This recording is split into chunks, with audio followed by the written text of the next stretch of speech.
So this is the virtual cheek cell lab, and I'm going to show you how to use a microscope and how to do a wet mount of your cheek cells.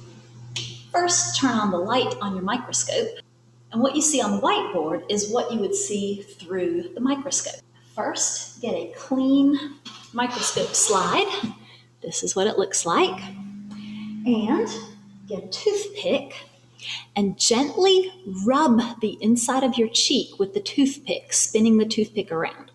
Don't poke the inside of your cheek. Don't scratch it. Just gently rub it. Like that. Then take the toothpick and roll it onto the slide so that you leave a little saliva behind. Can't really see that here. Next, place 1 drop of methylene blue, which is a blue stain that will help you see these cheek cells.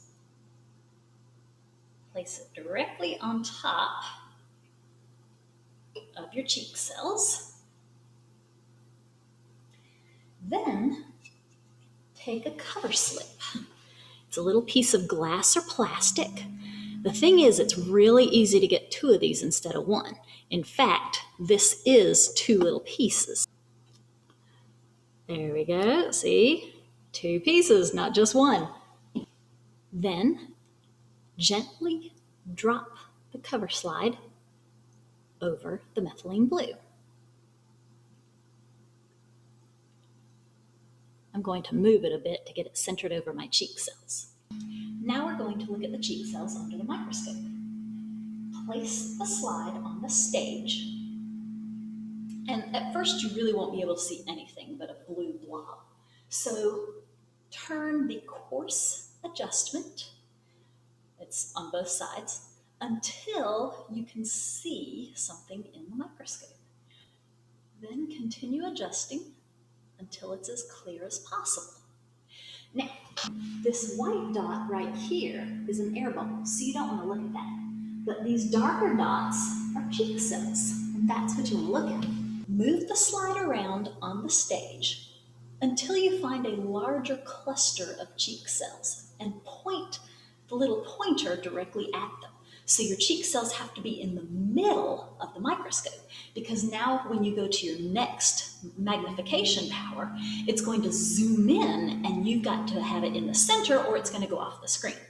By the way, this microscope has a 10 times magnification lens here, and it has a 4 times magnification lens here. So 10 times 4 gives us a 40 times magnification. So these cells are 40 times bigger than if you just looked at them with your eyes. Now we're going to turn this to the 10 magnification. That will give us a magnification of 100.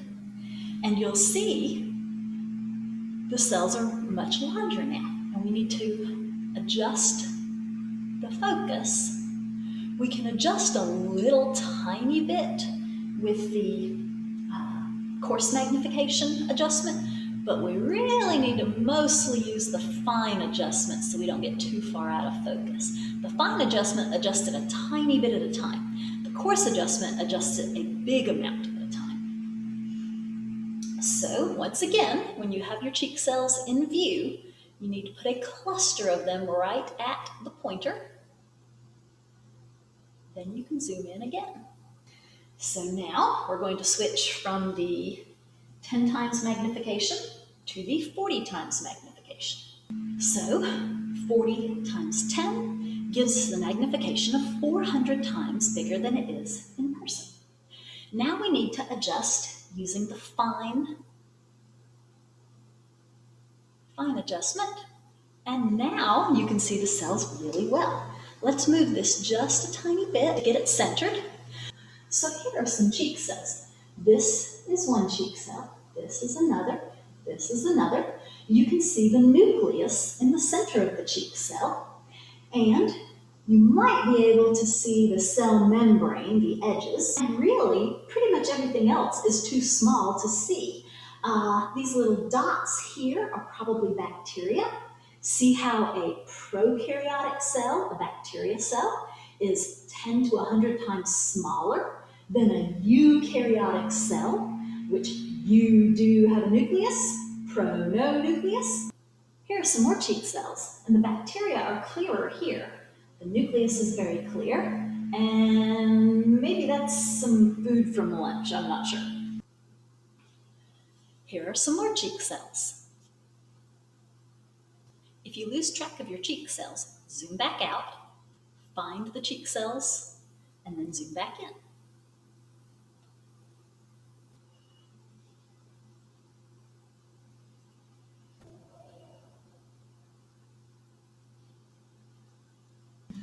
So what's wrong with these cells? What's going on? That's just an air bubble. And so is this.